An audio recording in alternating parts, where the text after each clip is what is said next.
Hey guys, this is Drax here with my thoughts on Star Wars Battlefront 2 so far. Since I've had access to the pre-beta, I've been playing it over the past couple of days, and I've gotta say it's pretty good. Here's just a few things I want to praise DICE for doing, and also a few of those worrying questions I had before that I think I can give more insight on now that I've had chance to play it. First thing I noticed, as will probably everyone, is that the graphics have indeed been upgraded. Along with that comes a lower frame rate than before, hence why the recommended specs were upped for this one. I'm down around 15 frames less on average than the previous game.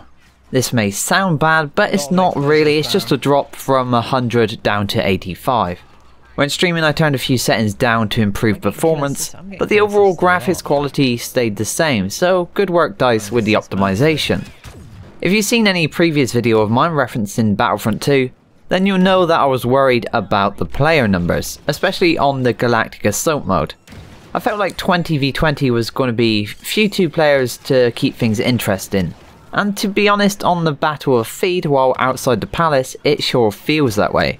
But once you get inside, it can actually feel quite cramped at times. Still, I wouldn't mind it being up to 25 or possibly 30 aside for the larger maps. Classes in this game are great. Each feels different and requires a different style of play. With the Assault class, I found myself aggressing at enemies, especially with the Vanguard shotgun ability, or when I have the close range CR2 blaster equipped.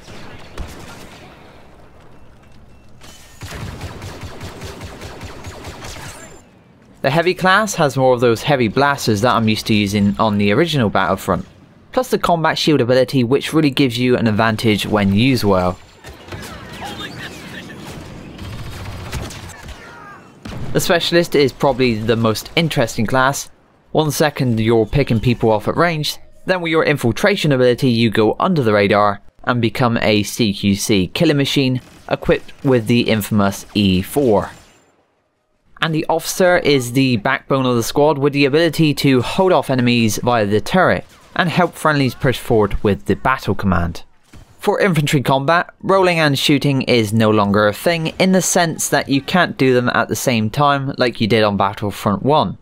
However, I will mention jumping is back and definitely proves useful in a lot of situations sadly, so I'm hoping they change this before launch.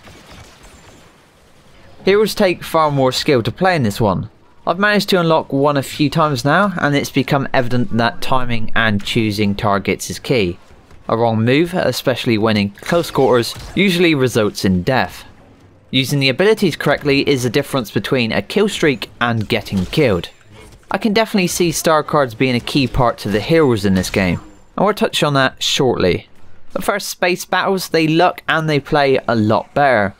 And these remind me more like the old Battlefront 2 from Pandemic, with the bombers taking out frigates and the interceptors out to take them down. Controls can feel a bit unusual at first, but it's all in the mouse on PC with a keyboard which you use for maneuvers and spins. They graphically do look a whole level up from the last game as well. So star cards.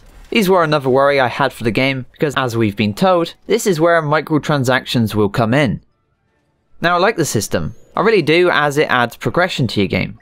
But there was a worry of certain players buying a load of crates early days and becoming overpowered. Now from what I've seen during my time playing so far, crates which contain the star cards are fairly easy to get. You can unlock quite a few in a day if you're good. Similar to the Battlefield 1 crate system, but you actually choose to buy one of the 3 types here with the credits you've earned. Still, I think pay to win could be an issue in the early days. Not specific to star cards, but more in the crafting parts you get from the crates, and I think from breaking down duplicates in the full game.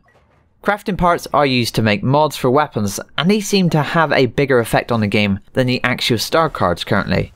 These mods can take a mediocre weapon and turn it into one that is very effective. So just a note here, Rey and Darth Maul don't have access to any star cards during the beta, but from what I've seen, these cards will make a marked difference to their abilities when the game launches.